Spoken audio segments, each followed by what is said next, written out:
Well, Kevin O'Sullivan, now you're Chief Executive of the New Zealand Cruise Association, which I understand is an association that involves all the cruise companies in New Zealand. They join it a bit like the ones here in Australia. Is that right? Yeah, that's right, John. Our membership includes pretty well all the cruise ports, many of the inbound tourism operators, Mm-hmm. and also some of the smaller tourism operators who work with cruise throughout New Zealand. So, yeah, we've got a membership of about 100. So you're not just the cruise companies themselves, you're also the cruise operators, the ports, the people that are working in cruise. So in other words, all those people that depend on cruising for their income. Mostly. I mean, there are some that Yeah. aren't members, but generally speaking, most are, yeah. Okay. Well, look, I mean, the purpose of the chat today, and thank you for taking the time to speak with me, is about what I described in an article yesterday, or I think it may have come out today, about the Kiwi government's slap in the face to PONANT. Absolutely incredible scenario. And I know that you've issued some media releases in that in that scenario about your views. So if I said to you, well, what happened? Tell me. Yeah, well, a slap in the face is a term that seems to be in vogue quite a lot this last couple of days, and it has been. It's been a slap in the face for PONANT. It's also been a slap in the face for the New Zealand cruise industry, which, although it may have only been one ship coming, it was something that gave us all a lot of hope that the cruise industry would one day come back. But in addition to that, there were quite a few operators who were depending on Le Laperouse arriving in New Zealand for a reasonable amount of income this season. The only ship that they're expecting, and it surprises me just how widespread the reach would have been for the ship in terms of our cruise economy. So yeah, it's very important in a number of different ways. I think it also makes a lot of other cruise companies feel a little bit uncomfortable, particularly some of the smaller expedition ones. And New Zealand is very much a sort of adventure and expedition destination, as well as a destination for the big cruise ships. But some of the smaller operators might be thinking now, well, what do we do? I mean, are we getting one message from the New Zealand government, and then are they going to change their minds? Because is that really what happened? Because I've read not various versions. I mean, all the versions are pretty similar. That the PONANT had approval. Okay, they sailed from Noumea, they got off the coast of New Zealand, and then all of a sudden they were told they couldn't have visas for the hotel crew on board the ship. Is that an accurate assessment? Yes, they sailed from Jakarta though, not from Noumea. So they were a considerable time in transit. And the permission that was granted by the Director General of Health in New Zealand really covered all contingencies, and it was a whole of government approval. So they had got together with the numerous other government departments, and it looked like a done deal for us all back in December.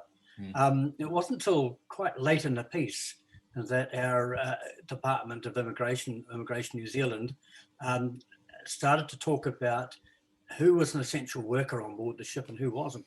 And they were coming back to the company and to the agents and saying, well, okay, we can understand X, Y, and Z are essential workers, but we don't believe that these other ones are. So that's when the alarm bells started to clang. And that's when the agents and the line were toing and froing to Immigration New Zealand saying, well, how can we fix this?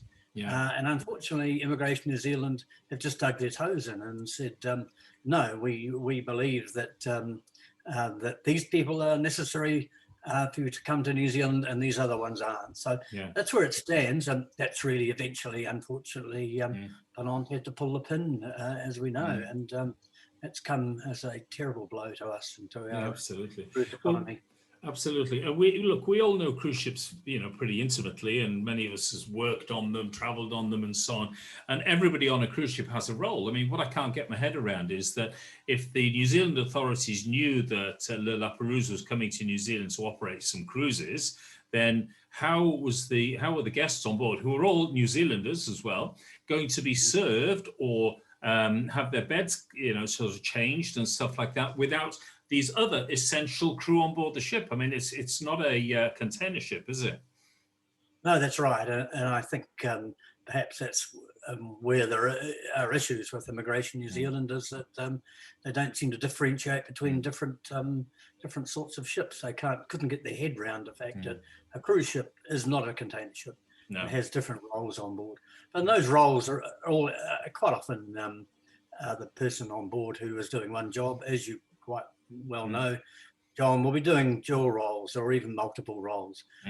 So a person who may be a steward will certainly be doing other things as well, and they require maritime qualifications to hold down these jobs. Yeah, international requirement. Yeah, particularly as well because the Le Laperouse is going to the subantarctic, and that has some additional constraints in terms of safety at sea and so on. But where does this leave the New Zealand cruise industry now in terms of, or the relationship with the government? Because it seems to be that it's a bit of right hand, left hand within the New Zealand government, with the immigration people not talking to other people. So where does this leave you now?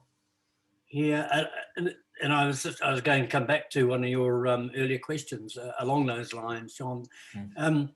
We've spent many years, as you can imagine, building up cruise in New Zealand. It hasn't been easy. It's not as though the numbers that we've been getting just suddenly happened overnight. They've been building very, very slowly, and they build slowly because the cruise lines, as you know, like to be satisfied that everything will be in order when they get here. Yes. And we've spent many years in discussing with them what happens when they come to New Zealand.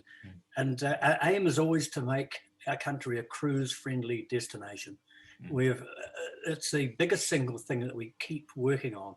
And what's happened now is we've had one government department has given permission, and another government department has taken away that permission. So we're now lacking in trust. It's going to be an element of trust that's been taken away from New Zealand. When we discuss this with cruise lines around the world, they'll be saying, well, can we rely on New Zealand?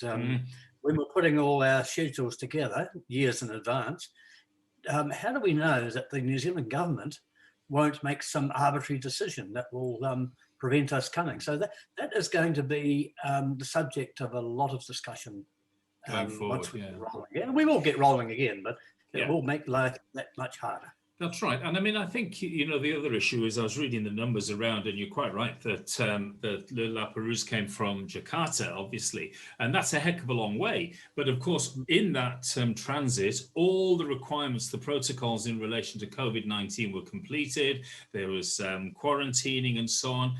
So that's several thousand kilometers. And then, of course, they had to then go several thousand kilometers up to Noumea. So all very expensive, because New Zealand, wonderful country though it is, and I've experienced the amazing cruise welcome in New Zealand several times on cruise ships.